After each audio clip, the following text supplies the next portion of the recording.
बिस्मिल्लाहिर्रहमानिर्रहीम, अस्सलाम वालेकुम। आज मैं आपके साथ शेयर करूंगी बीफ बिरयानी की बहुत ही मज़ेदार सी रेसिपी, जो कि बहुत ही जूसी, टेस्टी और स्पाइसी बन के तैयार होती है। बहुत ही आसान रेसिपी है ये। आप दावतों में भी ये बिरयानी बना के मेहमानों को सर्व कर सकते हैं। चाहें तो अपनी फैमिली के लिए बनाएं। बिरयानी तो सभी को बहुत ही पसंद होती है। आप सभी अपने किचन में बिरयानी बहुत ही अच्छी बनाते होंगे। आज मैं आपके साथ शेयर करूंगी कि मैं किस तरह से बिरयानी बना के तैयार करती हूँ। तो चलिए आइए रेसिपी को स्टार्ट करते हैं। सबसे पहले मैंने पतीला लिया है, उसमें मैंने पौना कप घी और ऑयल को शामिल करके ऐड किया है। आप चाहें तो सिर्फ घी में भी ये बिरयानी बना सकते हैं या ऑयल भी ऐड कर सकते हैं। साथ ही मैंने 6 मीडियम प्याज ली हैं। यहाँ मैंने प्याज ज़्यादा ऐड की है क्योंकि इसमें से थोड़ी सी प्याज जब ब्राउन हो जाएगी तो मैं निकाल लूँगी।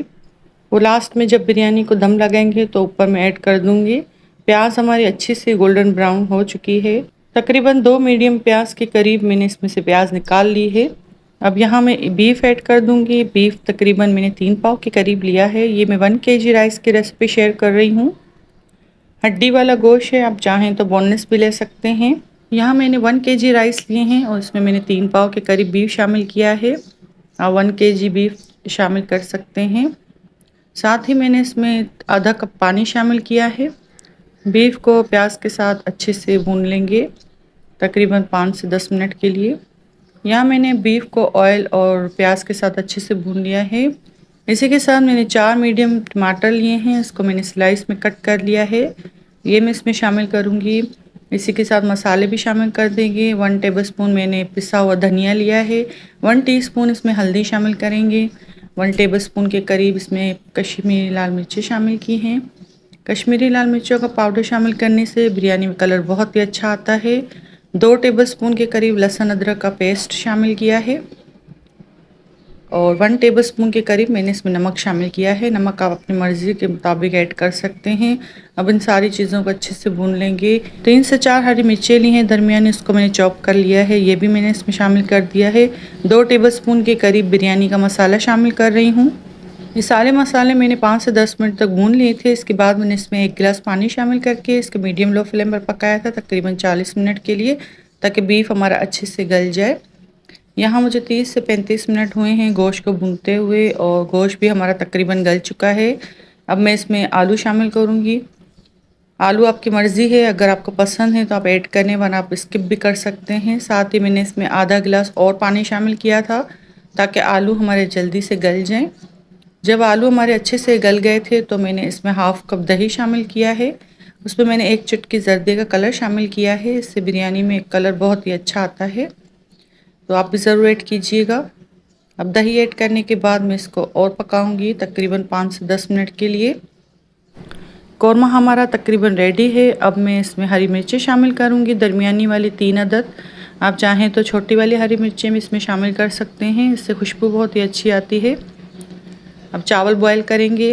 एक पतीले में खुला पानी ले लिया है, उसमें मैंने 2 बिरयानी के पत्ते ऐड किए हैं। साथ ही मैंने इसमें 2 बड़ी इलायची शामिल की है। इसी के साथ मैंने 4 से 5 लौंग शामिल किए हैं, 2 स्टिक दालचीनी शामिल किए हैं, 2 बादियान के फूल शामिल किए हैं। अब आते हैं चावलों की तरफ। चावल मैंने सेला राइस चावल लिए हैं। सेला चावल को तकरीबन मैंने 2 घंटे पहले ही भिगो दिया था। मैंने यहाँ सेला चावल लिए हैं। आप चाहें तो बासमती राइस में भी ये रेसिपी बना सकते हैं। अगर आप बासमती चावल यूज़ कर रहे हैं तो उसको आप आधे घंटे के लिए भिगो दें। सेला चावल को ज़्यादा देर भिगोना ज़रूरी है, तभी इसका रिज़ल्ट अच्छा आता है। अब यहाँ पानी में बॉयल आने वाला है। अब इसमें नमक शामिल करूँगी। तकरीबन 4 टेबलस्पून भर के मैंने इसमें नमक शामिल किया है। ये 1 केजी राइस की रेसिपी है। अब चावल जो मैंने भिगो के रखे थे ये सारे मैं इसमें ऐड कर दूँगी। अब चावल में बॉयल आने का वेट करेंगे। तकरीबन 1 कनी छोड़ के मैंने इस चावल पकाए थे, जैसे कि आप देख सकते हैं। 1 कनी का मतलब होता है कि चावल को अगर हम तोड़ेंगे तो वो बीच से टूट जाएंगे और सॉफ्ट होते हैं। चावलों की तेल लगाने से पहले सबसे पहले मैंने 2 टेबलस्पून इसमें ऑयल शामिल किया है देगचे में, ताकि चावल हमारे नीचे लगे नहीं। आप चाहें तो घी भी ऐड कर सकते हैं, 2 टेबलस्पून। सबसे पहले मैंने इसमें आधे चावल ऐड कर दिए हैं क्योंकि मुझे ग्रेवी वाले चावल अच्छे लगते हैं, तो मैंने ज़्यादा चावल ऐड किए हैं। अगर आपको ज़्यादा ग्रेवी वाले चावल नहीं पसंद तो आप थोड़े से चावल इसमें ऐड करके फिर इसके ऊपर आप कौरमा शामिल कर दें और उसके ऊपर आप चावल डाल दें। चावलों की तेल लगा दी है। अब मैं इसमें जो कौरमा बना के रखा था ये मैं इसमें शामिल करती जाऊँगी। यहाँ मैंने सारा कौरमा इसमें शामिल कर दिया है। अब मैं इसमें धनिया पुदीना ऐड करूँगी। आधा कप के करीब इसको मैंने बारीक चॉप कर लिया था। साथ ही जो प्याज निकाल के रखी थी उसमें से थोड़ी सी प्याज इसके ऊपर ऐड कर दी है। इससे हमारी बिरयानी में खुशबू बहुत ही अच्छी आती है।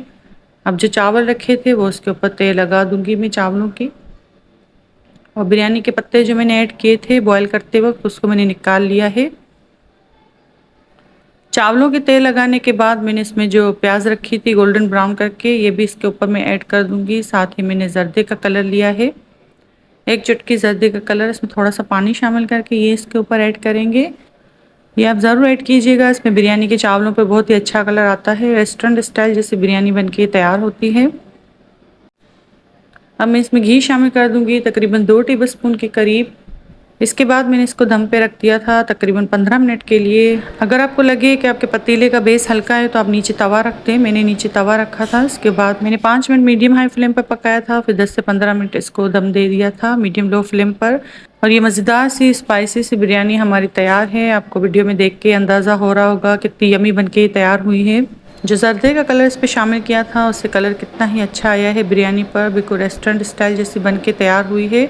और खाने में तो इतनी लजीज थी कि जब आप बनाएंगे आपको अंदाज़ा होगा कि कितनी मज़ेदार बनके तैयार होती है। चावलों का टेक्सचर भी आप देख सकते हैं कि कितने मज़ेदार बनके तैयार हुए हैं। बिरयानी के चावल अगर अच्छे होते हैं तो बिरयानी बहुत ही मज़ेदार बनके तैयार होती है। इस रेसिपी को ज़रूर ट्राई कीजिएगा और मुझे अपना फीडबैक दीजिएगा कि ये रेसिपी आपको कैसी लगी। उम्मीद करती हूँ कि ये रेसिपी भी आपको पसंद आई होगी। रेसिपी अच्छी लगे तो वीडियो को लाइक करें, शेयर करें अपने फैमिली और फ्रेंड के साथ। चैनल पर नए हैं तो चैनल को सब्सक्राइब कर दें। मिलते हैं किसी नई रेसिपी के साथ, तब तक के लिए अल्लाह हाफिज़।